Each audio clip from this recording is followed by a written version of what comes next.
नमस्कार, बहुत स्वागत है आपका। मैं हूं आपके साथ ऋतु ज्ञानवानी। सबसे पहले बात बीजेपी से जुड़ी बड़ी खबर की। पहली लिस्ट आने के बाद कई जगहों पर विरोध के स्वर सुनाई दे रहे हैं। धार में बीजेपी प्रत्याशी जयदीप पटेल का विरोध हो रहा है। नारायण सिंह भिड़े ने समर्थकों के साथ भोपाल जाकर वीडी शर्मा से प्रत्याशी बदलने की मांग रखी और स्थानीय नेता को टिकट देने की मांग की। तो वहीं दूसरी तस्वीर बैतूल की है, जहां मुल्ताई और भैंसदेही विधानसभा सीट पर टिकट मिलने की आस लगाए बैठे कई उम्मीदवार और उनके समर्थक नाराज दिखाई दे रहे हैं और वो अपना दर्द इशारों में बयां कर रहे हैं। वहीं तीसरी तस्वीर भिंड की है, जहां कैबिनेट मंत्री रणवीर जाटव का टिकट कटने के बाद उनके समर्थकों ने ज्योतिरादित्य सिंधिया को खून से खत लिखकर लाल सिंह आर्य को टिकट देने का अनुरोध माफ कीजिएगा, आर्य को टिकट देने का विरोध किया है।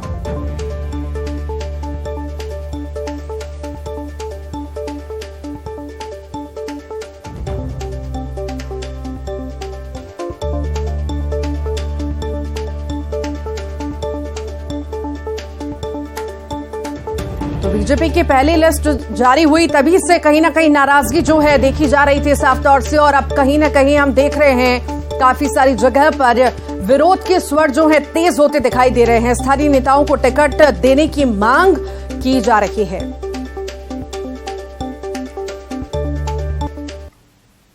ज्यादा जानकारी के लिए सहयोगी हमारे साथ शैलेंद्र भदौरिया भोपाल से लाइव जुड़ गए हैं। शैलेंद्र, लिस्ट जारी हुई थी तभी आशंका थी कि जिस तरह से नए चेहरों को जगह दी गई है, विरोध तो देखने को मिलेगा, और अब विरोध के स्वर कहीं ना कहीं तेज होते हुए नजर आ रहे हैं।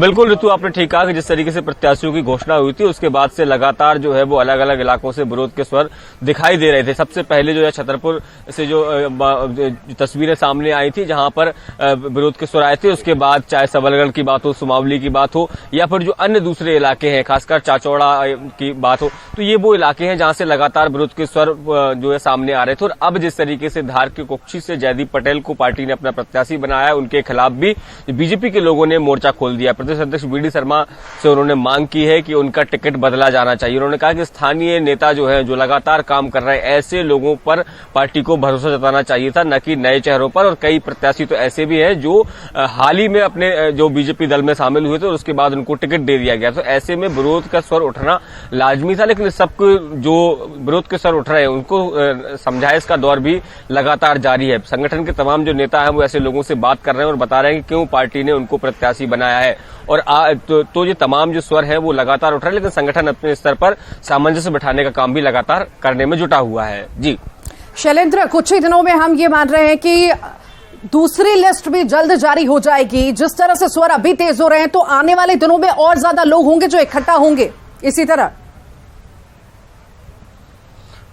बिल्कुल निश्चित तौर पर यदि पार्टी इस तरह के लोगों को टिकट देती है जो हाल ही में दूसरे राजनीतिक दल से पार्टी में शामिल होते हैं, या फिर जो नए युवा चेहरे हैं, पुराने चेहरों को अगर दरकिनार किया जाता है, तो स्वाभाविक सी बात है कि ये इस तरह के विरोध स्वर का उठना लाजमी है। क्योंकि अभी 39 टिकट घोषित हुए हैं, तब ये स्थिति है। और आने वाले समय में अभी बताया जा रहा है कि जो शेष आकांक्षी विधानसभाएं हैं, 64 आकांक्षी विधानसभाएं, उनके टिकट भी जल्द से जल्द घोषित किए जाएंगे। तो उसको लेकर भी लगातार जो है बैठकें चल रही है। तो ऐसे में यदि उन 64 सीटों पर भी अगर टिकट जारी होते हैं तो कहीं ना कहीं विरोध के स्वर और भी तेज हो सकते हैं, क्योंकि ये वो सीटें हैं जो लंबे समय से कांग्रेस जीत रही है, बीजेपी वहां पर जीत नहीं पा रही थी। तो ऐसे में प्रत्याशियों की संख्या बहुत अधिक उन इलाकों में हो गई है, क्योंकि लगातार विपक्ष में काम कर रहे हैं। विपक्ष में काम करते करते बहुत सारे जो कार्यकर्ता हैं वो ये उम्मीद करते हैं कि उनको टिकट दिया जाए। हालांकि जिन इलाकों में बीजेपी के विधायक हैं उन इलाकों में इस तरह की परिस्थितियां देखने को नहीं मिलेंगी, क्योंकि पहले से ही सबको ये मैसेज रहता है कि जो व्यक्ति वर्तमान में विधायक है या प्रदेश सरकार में मंत्री है वो अच्छा काम कर रहा है, तो ऐसे में उनका टिकट नहीं कटेगा। तो दूसरे प्रत्याशी,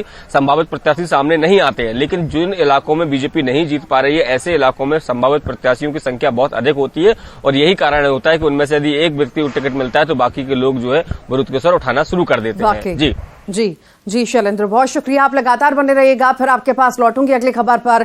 भोपाल में बीजेपी दफ्तर में पहली लिस्ट में घोषित किए गए 39 प्रत्याशियों की बैठक हो रही है, जिसमें चुनाव लड़ने और जीत के टिप्स देने के लिए सीएम शिवराज सिंह चौहान पहुंचे हैं। बैठक में केंद्रीय मंत्री नरेंद्र सिंह तोमर भी मौजूद हैं। साथ ही बीजेपी के एमपी चुनाव प्रभारी भूपेंद्र यादव, सह प्रभारी अश्विनी वैष्णव मौजूद हैं।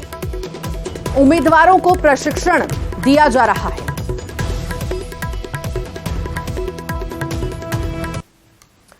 और लगातार हमारे साथ शैलेंद्र जुड़े हुए हैं। शैलेंद्र, पहली लिस्ट जारी हुई, प्रत्याशियों को अब प्रशिक्षण देने की तैयारी है। मुख्यमंत्री खुद भी पहुंचे, साथ ही साथ केंद्रीय मंत्री भी उसमें शामिल है।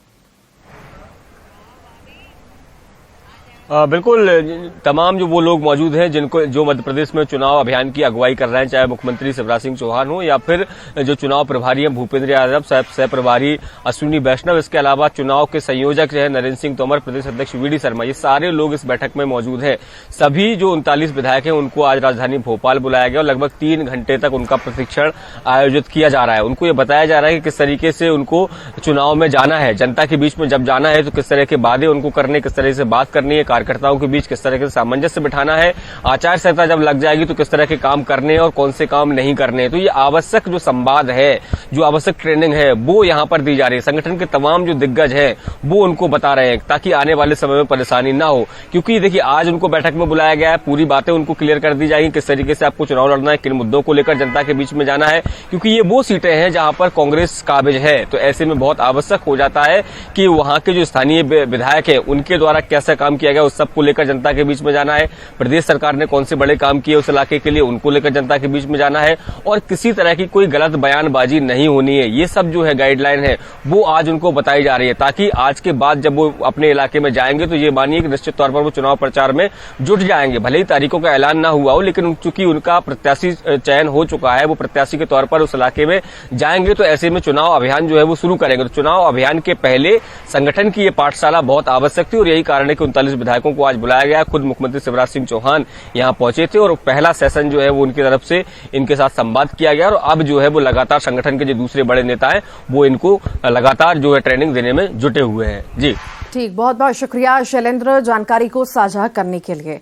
भोपाल से बड़ी खबर की बात करते हैं। राजधानी भोपाल में शराब माफिया की गुंडागर्दी देखने को मिली है। पुलिसकर्मी कल्याण सिंह पर लाठी डंडों से हमला किया। शराब कारोबार के जुड़े लोगों ने सड़क पर जमकर मारपीट की। राहगीरों ने मोबाइल से वीडियो बनाकर वायरल कर दिया। अयोध्या नगर का यह पूरा मामला बताया जा रहा है। आरोपी अमित, अजीत और सचिन पर मामला दर्ज हुआ।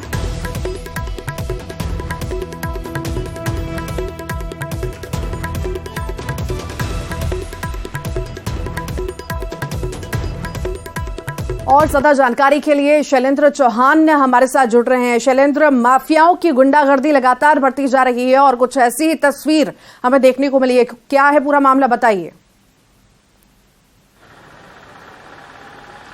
अयोध्या नगर थाना क्षेत्र का जो हिस्सा है, यहाँ पर देर रात की घटना है और ये वीडियो सोशल मीडिया पर वायरल होने के बाद पुलिस एक्शन में आई है।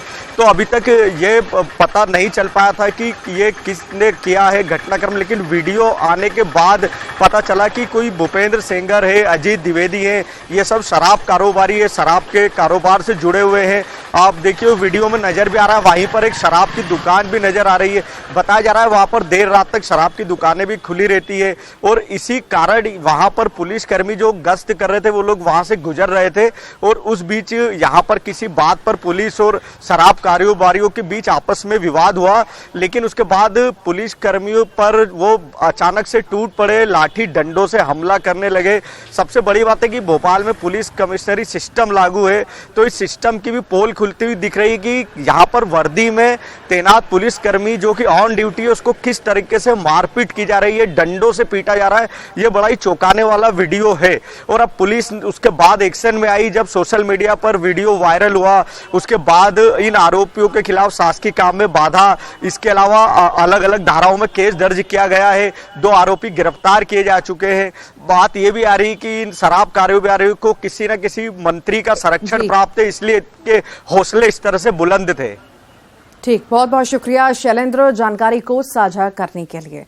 आगे बढ़ते हैं, बिलासपुर से बड़ी खबर की इस वक्त बात करते हैं। डेंगू के 11 मरीज मिलने से सनसनी फैली है। 16 संदिग्ध मरीजों के सैंपल जांच के लिए भेजे गए हैं। सिम्स के माइक्रोबायोलॉजी विभाग ने इसकी पुष्टि की है। ग्रामीण क्षेत्र से है ज्यादातर मरीज। बता दें, स्वास्थ्य विभाग ने अलर्ट भी इसे लेकर जारी कर दिया है। जैसा कि हमको शासन द्वारा निर्देश है और वैसे भी राज्य और भारत सरकार के निर्देश के अनुसार डेंगू और मलेरिया का जो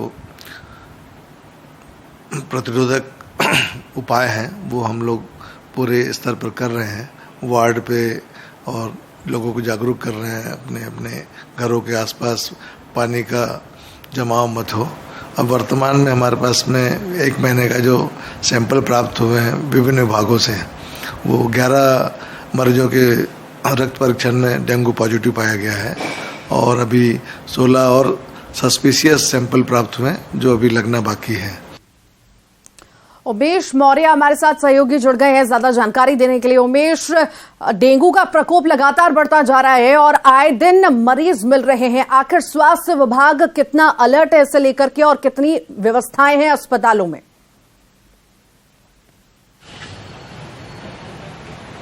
देखिए, छत्तीसगढ़ सरकार ने जल जनित बीमारियां जो है उसको लेकर अलर्ट जारी किया हुआ है पहले से ही, और उसको देखते हुए अगर हम देखें तो लगातार जो है अलर्ट के बावजूद जो मरीजों की जो संख्या है वो लगातार निकल कर सामने आ रही, चाहे मलेरिया को चाहे डेंगू को। अगर बीते दिनों की बात करें तो डेंगू से रायपुर में एक मरीज की मौत हो गई है। कहीं ना कहीं जो डेंगू है वो जानलेवा साबित होने लगा है और इसकी खास करके ग्रामीण क्षेत्रों में डेंगू के जो मरीज हैं वो निकल कर सामने आ रहे हैं। बिलासपुर की बात करें तो बिलासपुर में 11 डेंगू मरीजों की पहचान की जा चुकी है। उसके साथ ही 16 मरीजों की जो सैंपल है, जो संदिग्ध मरीज है, उनकी जांच होना बाकी है। तो कहीं ना कहीं डेंगू जो है वो यहां पर भयावह होते जा रहा है। इससे पहले भी यहां पर डायरिया का प्रकोप देखा गया जिसमें 5 से 6 लोगों की मौत हुई थी उसमें।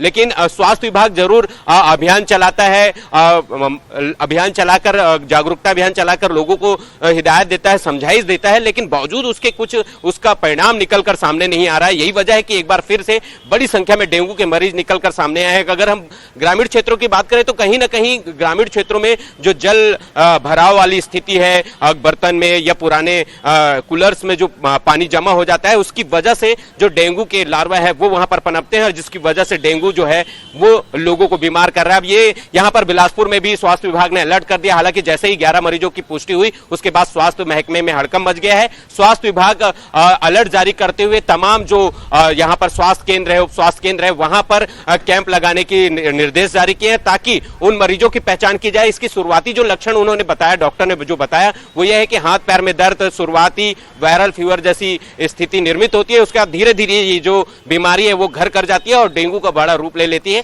जिससे कहीं ना कहीं एक जान का खतरा भी बना रहता है। ठीक, बहुत बहुत शुक्रिया उमेश जानकारी को साझा करने के लिए। बिलासपुर से बड़ी खबर की बात करते हैं। रेल यात्रियों की फिर से परेशानी बढ़ चुकी है। रेलवे ने यात्रियों की परेशानी बढ़ा दी है। छत्तीसगढ़ से होकर गुजरने वाली 20 ट्रेनें आज से रद्द रहेंगी। छत्तीसगढ़ से नहीं चलेंगी 3 सितंबर तक 20 ट्रेनें। दक्षिण पूर्व मध्य रेलवे में मेंटेनेंस का काम हो रहा है।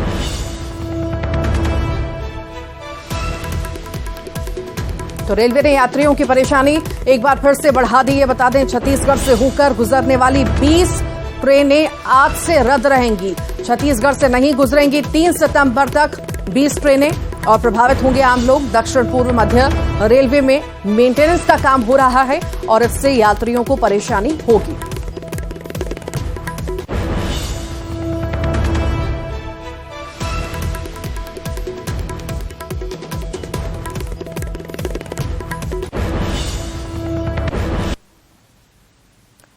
रायपुर से बड़ी खबर की बात करते हैं। प्रदेश में स्वास्थ्य कर्मचारियों की हड़ताल लगातार जारी है। स्वास्थ्य कर्मचारियों की हड़ताल से अब परेशानी बढ़ चुकी है। सरकारी अस्पतालों में भर्ती मरीजों की मुश्किलें बढ़ती हुई नजर आ रही हैं। हड़ताल खत्म कराने को लेकर किसी तरह की कोई पहल नहीं हो रही है।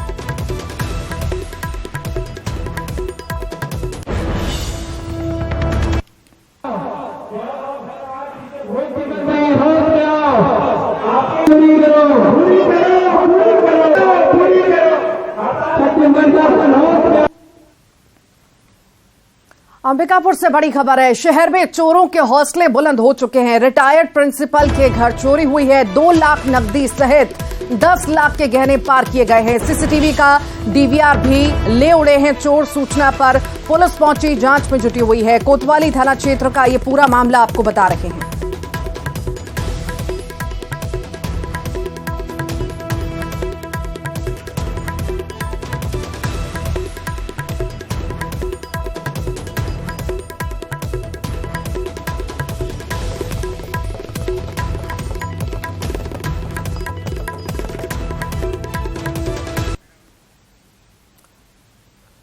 रायपुर में सेल्स मैनेजर की संदिग्ध मौत की खबर है। फांसी पर झूलता मिला है सेल्स मैनेजर का शव। बताते परिजनों ने हत्या का आरोप लगाया है। पुरानी बस्ती थाना क्षेत्र का ये पूरा मामला है, जहां पर सेल्स मैनेजर की लाश मिली है। फांसी पर झूलता मिला है सेल्स मैनेजर का शव।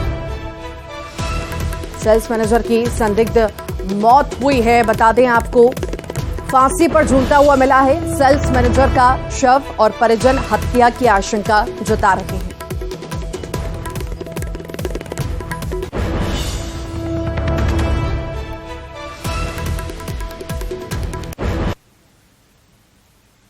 पेंड्रा से बड़ी खबर है। दानी कुंडी में सड़क पर हाथियों का दल देखने को मिला है। जान जोखिम में डालकर हाथी को देखने लोग पहुंच रहे हैं। वन अमला लोगों को रोकने में नाकाम साबित हो रहा है। मरवाही वन मंडल के दानी कुंडी में हाथियों का दल मौजूद है।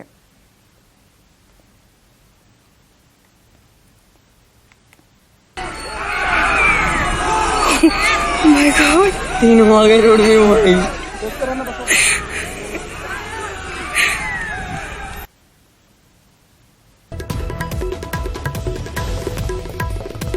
लैंड के नाम से मशहूर मरवाही में इन दिनों हाथियों की दस्तक है और हाथियों का 5 दल जो पिछले 6 दिनों से मरवाही वनमंडल के दानीकुंडी वन वृत्त के नाका परिक्षेत्र क्रमांक 33 में घूम रहा है। और लगातार आप मेरे पीछे देख सकते हैं कि ये जो 2 हाथी है, ये 2 हाथी लगातार आसपास के गांवों में उत्पात मचाए हुए हैं और यह ग्रामीणों के लिए बड़ी चिंता का विषय है। अब तक बता दूं कि ये 10 से ज़्यादा मकानों को और 20 से ज़्यादा फसलों को नुकसान पहुंचा चुके हैं। वहीं वन अमला भी इस मामले में पूरी तरीके से अलर्ट है। वहीं अगर बात करें लोगों की, तो लोग उत्साहपूर्वक इनके पास भी फोटो खिंचवाने पहुंच जाते हैं।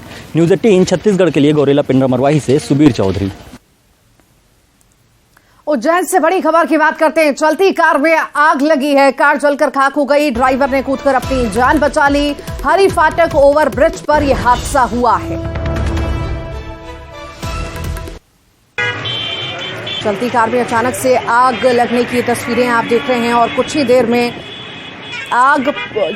कार पूरी तरह से जलकर खाक हो गई। ड्राइवर ने कूदकर अपनी जान बचा ली।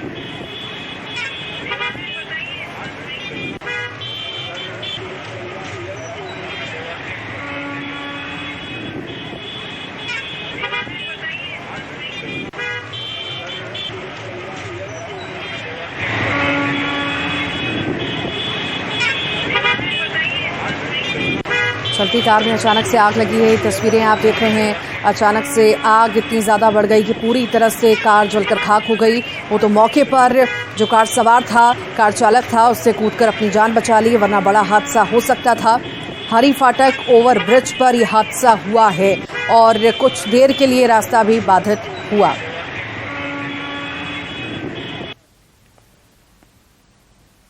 बीजेपी का मिशन विधानसभा पर फोकस है। छत्तीसगढ़ विधानसभा चुनाव के लिए जिम्मेदारी मिली है। सिद्धार्थनाथ सिंह बने हैं छत्तीसगढ़ में मीडिया और सोशल मीडिया प्रभारी। यूपी सरकार में मंत्री हैं सिद्धार्थनाथ सिंह। तो बीजेपी का मिशन विधानसभा लगातार जारी है। छत्तीसगढ़ विधानसभा चुनाव के लिए बड़ी जिम्मेदारी तय की गई है। सिद्धार्थनाथ सिंह बने हैं छत्तीसगढ़ में मीडिया और सोशल मीडिया प्रभारी। ये भी बता दें आपको कि यूपी सरकार में मंत्री हैं सिद्धार्थनाथ सिंह।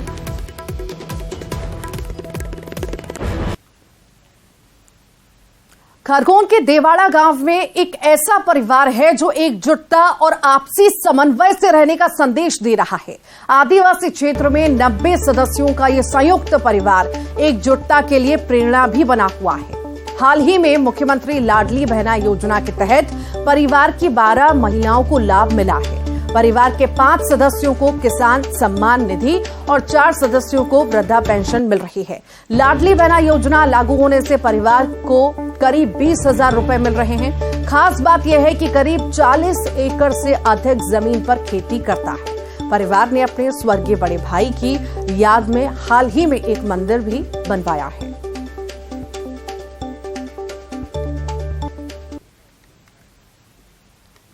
मिजोरम में एक दर्दनाक हादसे की खबर सामने आई। यहां एक निर्माणाधीन रेलवे पुल के गिरने से कम 17 मजदूरों की मौत हो गई।